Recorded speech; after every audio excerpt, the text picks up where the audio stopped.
আমার তো মনে করেন অনেক আবার দশত করেছিলাম, সব তলা গেছে, মনে করেন কিছুই কাটা হয়নি। মনে করেন এই গরু আছে খুব কষ্ট আছি, মনে করেন চলাফেরা, মনে করেন আরো অন্যদিকে মেলা মনে ক্ষতি হয়ে গেছে। মনে করেন আমাদের খুব কষ্ট হইতেছে, আমরা বাড়ির মধ্যে খুব কষ্ট করে থাকতেছি। আমার রান্না বাড়া কষ্ট হয়েছে, পোলা পানি খাওয়া দাওয়া খুব কষ্ট হয়ে গেছে। কামাই রুচি নাই, পানির মধ্যে ঘরের মধ্যে থাকা পারতেছি না। চালের উপরে পোলা পান তুলে দিছি, মাছা নাই খাঁচা নাই, পানির মধ্যে বাঁচতেছি।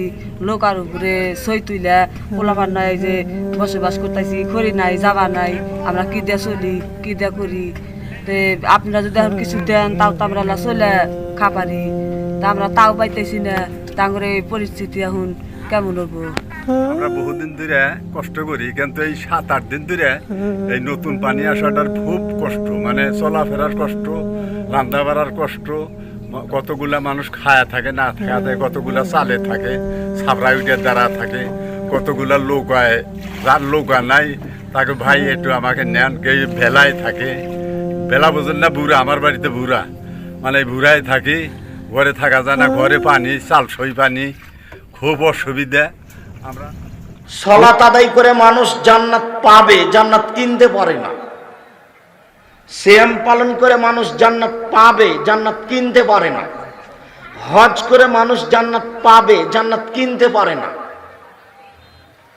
দান এমন একটা ইবাদত যে দান করে মানুষ জান্নাত কিনতে পারে। আল্লাহ বলছেন যে আমি তোমাদের টাকা এবং তোমাদের জানের বিনিময়ে জান্নাত আমি তোমাদের কাছে বিক্রি করে দিয়েছি, কিনে না। বিচারের মাঠে আপনি বলবেন আমি জান্নাত পাবো কেন? জান্নাত আমি কিনে নিয়েছি, জান্নাত তো আমার ব্যাপার।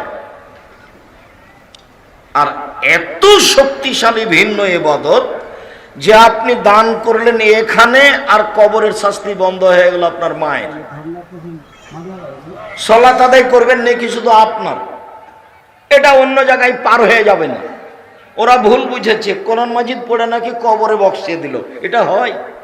কোরআন মাজিদ পড়লে আপনারই নেকি হবে, ও আর একজনের কিছু করতে পারবে না।